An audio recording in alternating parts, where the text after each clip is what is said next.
Welcome to the Slop Farm. Enjoy the video. In this video, I will show you how to play a PS4 controller on an iPad. First, ensure your iPad is running on at least iOS 13 or iPad OS 13. This software version provides the necessary support.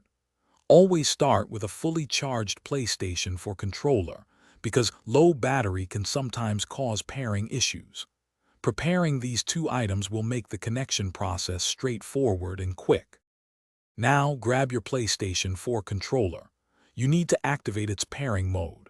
Find the small share button, typically on the left side of the touchpad, and the main PlayStation button, located in the center bottom.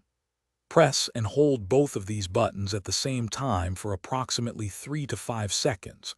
You will notice the light bar on the top of your controller beginning to flash rapidly, confirming it is ready to connect. Next, switch your attention to your iPad.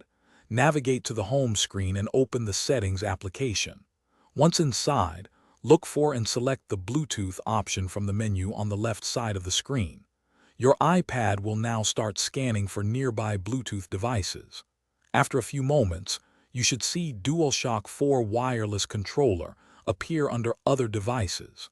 Tap on it to initiate the connection. Once successfully connected, the light bar on your PlayStation 4 controller will stop flashing and switch to a solid, single color, typically blue. This confirms a stable wireless connection between your controller and iPad.